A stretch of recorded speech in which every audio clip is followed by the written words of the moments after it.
Hello friends, તો આજે આપણે શીખવા જઈ રહ્યા છે સમ ઓફ ટુ ઇન્ટીજર્સ. તો આપણે પ્રોબ્લેમ સ્ટેટમેન્ટ જોઈ લઈએ. તમને બે ઇન્ટીજર a એન્ડ b આપેલા છે.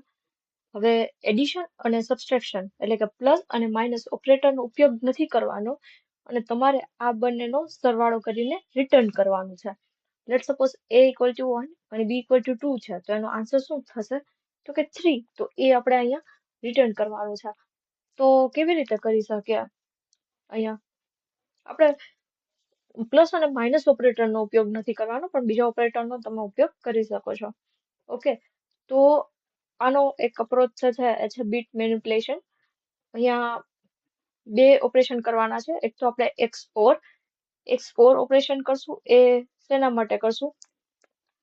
તો કે કેરી વગરનું જે એડિશન હશે, એટલે કે વધી આપણે જે ગુજરાતીમાં કહીએ કેરી વગરનું જે હશે એડિશન, એ કરવા માટે XOR નો ઉપયોગ થશે. અને બીજું જે છે એ એન્ડ, અને એની સાથે આપણે યુઝ કરશું લેફ્ટ શિફ્ટ. ઓકે, તો આ શું કરશે? તો કે આ કેરીને ફાઇન્ડ કરશે. ઓકે, તો લેટ સપોઝ કેરી એટલે શું? તો તમે ઘણા લોકોને ક્વેશ્ચન હોય, તો તમે 5 + 6 કરો તો એનો આન્સર શું આવે? 1 1. તો એક જે 11 માંથી એક આંકડો જે છે એકાઉન્ટનો, એ આપણે રાખી અને બાકીનો ઉપર આપણે કે બીજી બાજુ ડાબી સાઈડ આપણે ઉપર કરીએ, તો એ જે કહેવાય એને કહેવાય કેરી. ઓકે, આપણે ગુજરાતીમાં વધી કહીએ, પણ ઇંગ્લિશમાં એને કેરી કહેવાય. તો હવે આપણે સ્ટાર્ટ કરીએ સોલ્વ કરવાનું. તો સૌથી પ્રથમ આપણે એક while લૂપ યુઝ કરીએ છીએ. શું કામ એને? તો b નોટ ઇક્વલ ટુ 0, એટલે કે જ્યાં સુધી કેરી બાકી છે ત્યાં સુધી આપણે લૂપ તો ચલાવવો પડશે. લેટ સપોઝ આપણે અહીંયા 5 + 6 કર્યું તો 1 1 આવ્યું, તો આપણે 1 લખી દીધો, પણ ઉપર એક જે છે એ ડાબી સાઈડ જશે, તો ડાબી સાઈડ જશે તો એનો આપણે સમ કરવો તો પડે. એ આ કન્સિડર ન કરીએ તો એ તો ન ચાલે. ઓકે, હવે કેરી કઈ રીતે ફાઇન્ડ કરશું? તો એના માટે એક ફોર્મ્યુલા છે અહીંયા, a એન્ડ b. આ એન્ડ ઓપરેશન કરશું.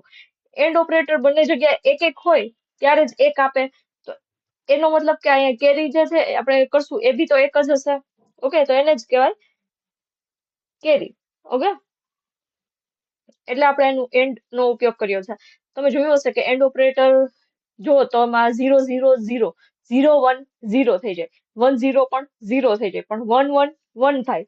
એટલે મેં અહીંયા 1 અને 1 1 થાય એના માટે એ એન્ડ બી ઓપરેશનનો યુઝ કર્યો છે. ઓકે, હવે શું કરવાનું છે? તો કે હવે કેરી વગર આપણે જે છે એ એડિશન કરવાનું છે. એ કઈ રીતે કરશું? તો a equals to a XOR ઓપરેશનનો યુઝ કરશું. XOR નું ટેબલ જો કોઈને ના આવડતું હોય તો હું કહી દઉં કે 0 XOR 0 કરો તો એનો આન્સર થાય 0. ઓકે, પછી છે 0 XOR 1 કરો તો આન્સર આવે 1. 1 XOR 0 કરો તો એનો આન્સર આવશે 1, અને 1 XOR 1 કરો તો એનો આન્સર આવશે 0. આમાં તમે જોયું કે જ્યારે XOR 1 થાય ત્યાં કેરી અલગથી હેન્ડલ કરશું આપણે. ઓકે, તો એના માટે આપણે અહીંયા લખ્યું છે a equal to a XOR b. Okay, તો જ્યાં એવું આવશે કે 5 + 6 ઇક્વલ ટુ 1 1 આવ્યું, તો 1 ને અહીંયા રાખશું. XOR જે છે એ ઓપરેશન પરફોર્મ થશે આગળ. ઓકે, હવે તો કે અહીંયા તો આપણે કેરી વગરનું જે ઓપરેશન છે એ એડિશન કર્યું. ઓકે, જેમ કે 5 + 6 છે તો આપણે 1 જ રાખ્યો છે, તો હજી આ ડાબી સાઈડનો જે 1 છે એને શું કરવું પડશે? તો કે એના માટે આપણે કરશું b ઇક્વલ્સ ટુ કેરી જે છે એને લેફ્ટ શિફ્ટ કરશું. શું કામ એને?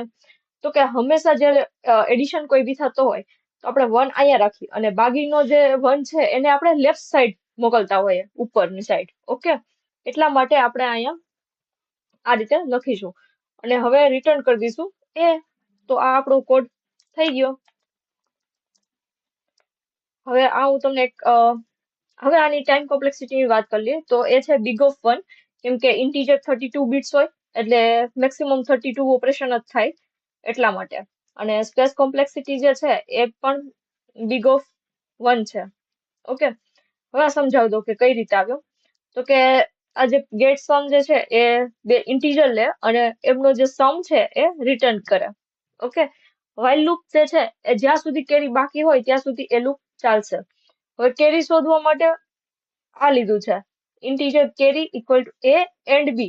એન્ડ ઓપરેશન બંને જગ્યાએ 1 હોય ત્યારે 1 આપે. તો એ જ કેરી છે. કેરી વગર એડિશન કરવા માટે આપણે યુઝ કર્યું છે a equal to a XOR b. XOR જે છે એ કેરી વગર એડિશન કરશે. અહીંયા મેં XOR નું ટેબલ બી આપેલું છે. ઓકે, અને XOR 1 થાય ત્યાં કેરી અલગથી હેન્ડલ થશે. તો કેરીને આગળ હેન્ડલ કરવા માટે b ઇક્વલ ટુ કેરી અને એનું લેફ્ટ ઓપરેશન, લેફ્ટ શિફ્ટ આપણે કર્યું છે. કેરી હંમેશા આગળના બીટ ઉપર જ જાય એટલે આપણે લેફ્ટ શિફ્ટ કરીએ છીએ. ઓકે, અને કેરી જ્યારે 0 થઈ જાય એટલે a માં ફાઇનલ આન્સર હોય. તો હવે માની લ્યો ડ્રાય રન કરીએ, એક એક્ઝામ્પલ લઈ લે. એમાં a ઇક્વલ્સ ટુ મેં લીધું છે 5 અને b ઇક્વલ ટુ છે 3. ઓકે, તો હવે મને 5 નું જે બાઇનરી છે એ થશે 1 0 1. ઓકે, અને 3 નું જે બાઇનરી છે એ થશે 0 1 1. ઓકે, હવે આપણે કેરી માટે મેં શું કર્યું છે કે કેરી equal to a and b. a and b operation perform કરશું આનું, તો આન્સર શું આવશે? તો કે 0 0 1. કેમ? તો કે 1 1 1 0 1 0 થઈ જશે જ્યારે આપણે એન્ડ ઓપરેશન પરફોર્મ કરતા હશું ત્યારે 1 0 0 થઈ જશે. કેરીનું ફોર્મ્યુલા છે a એન્ડ b, એટલે આપણે અહીંયા a એન્ડ b કર્યું છે. હવે પછીનું સ્ટેપ શું છે? તો કે a equal to a XOR b. તો a ઇક્વલ્સ ટુ 1 0 1 XOR 0 1 1. તો અહીંયા તમે જોશો 1 1, પેલા તો અહીંથી સ્ટાર્ટ કરીએ રાઈટ સાઈડ થી. તો 1 0 તો 1 થઈ જશે, 0 1 1 થઈ જશે અને 1 1 0 થઈ જશે. તો આ શું છે? તો કે આ છે 6. ઓકે, 6 નું બાઇનરી છે 1 1 0. ઓકે, હવે આપણે બી કરશું. તો બી માં શું કર્યું છે? તો કે જે કેરી જે છે એને આપણે એક લેફ્ટ શિફ્ટ કરશું એટલે કેરી એનો આન્સર આવ્યો છે 0 0 1. હવે આને તમે ડબલ વાર લેફ્ટ શિફ્ટ કરો તો એનો આન્સર શું આવશે? તો કે એનો આન્સર આવશે 0 1 0. એટલે ઈઝ કોનું બાઇનરી થયું? તો કે 2 નું બાઇનરી થયું. આ લેફ્ટ શિફ્ટ એટલે મેં એકવાર કર્યું છે. તો એ જે છે 1 જે છે એ અહીંયા આવી ગયો, આ 0 અહીંયા જતો રહ્યો અને આ 0 અહીંયા પાછળ આવી ગયો એટલે કે 2 નું છે. તો હવે a ઇક્વલ ટુ 6 થઈ ગયું, b ઇક્વલ ટુ 2 થઈ ગયું. બરાબર, હવે નેક્સ્ટ ઓપરેશન થશે. અહીંયા તમે જોયું a ની વેલ્યુ આપણને મળી ગઈ 6 અને b ઇક્વલ્સ ટુ 2 થઈ ગયું. ઓકે, હવે નેક્સ્ટ ઇટરેશન થશે તો 6 એટલે 1 1 0 અને b ઇક્વલ્સ ટુ 0 1 0. હવે આની આપણે કેરી ફાઇન્ડ કરશું તો a આપણને મળશે a એન્ડ b એટલે કે 0 1 0. ઓકે, હવે આપણે આ શું થઈ ગયું? તો કે આ ઇક્વલ ટુ 2 થઈ ગયું. હવે આપણે XOR કરશું. a ઇક્વલ્સ ટુ આપણે ફરીથી XOR કરીએ તો એમાં આવશે 1 1 0 XOR 0 1 0. એટલે એનો આન્સર આવશે 1 0 0, જે છે 4 નું બાઇનરી થઈ ગયું. હવે b ઇક્વલ્સ ટુ આપણે એને શિફ્ટ કરીએ 0 1 0, કેરીને શિફ્ટ કરીએ એનો આન્સર આવશે 1 0 0 એટલે કે 4 થઈ ગયું. ઓકે, તો હવે અહીંયા a ઇક્વલ્સ ટુ થઈ ગયું 4 અને b ઇક્વલ્સ ટુ 4 થઈ ગયું. ફરીથી ઇટરેશન ચાલશે. કેરીમાં આવશે એન્ડ ઓપરેશન. તો અહીંયા કોઈ મને કહેશે 1 0 0 એન્ડ 1 0 0 શું થશે? તો કે 1 0 0 એટલે કે 4. a ઇક્વલ્સ ટુ આપણે એનું XOR કરશું 1 0 0 XOR 1 0 0 ઇક્વલ્સ ટુ થઈ જશે 0 0 0. ઓકે, એટલે અહીંયા a મળી ગયો આપણને 0. એ જ રીતે b ઇક્વલ ટુ થઈ જશે 1 0 0 ને આપણે લેફ્ટ શિફ્ટ પરફોર્મ કરશું એટલે થઈ જશે 1 0 0 0. આ રીતે આવું કંઈક થશે. ઓકે, તો અહીંયા આપણને 1000 જે છે એ 8 નું બાઇનરી છે, એટલે હવે a ઇક્વલ્સ ટુ થઈ ગયું 0 અને b ઇક્વલ્સ ટુ થઈ ગયું 8.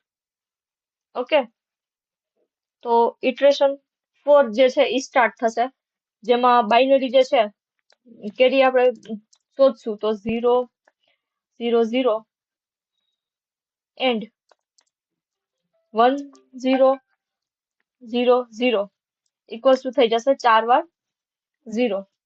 ઓકે, અને આપણે XOR પરફોર્મ કરશું a ઇક્વલ ટુ તો 0 0 XOR 1 0 0 0 તો થઈ જશે 1 0 0 0.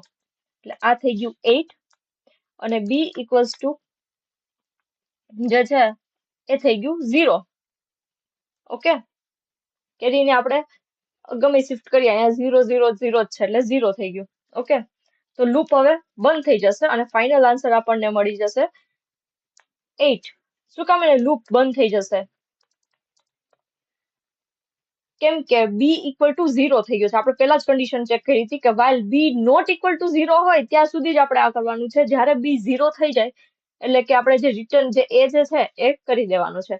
તો આ એનું ફોર્મ્યુલા થઈ ગયું. ઓકે, અને મેં ટ્રાય રન કરીને પણ તમને સમજાવી દીધું. યાદ રાખવાનું શું છે તો કે XOR જે છે એ કેરી વગરનું એડિશન કરે છે, એન્ડ જે છે એ કેરી શોધે છે, અને જે લેફ્ટ શિફ્ટ આપણે કરીએ છીએ એ કેરીને આગળના બીટ ઉપર મોકલે છે. કેરી જ્યારે 0 થાય ત્યારે આન્સર રેડી છે. ઓકે, તો આજનો વિડીયો અહીંયા સુધી. Thank you.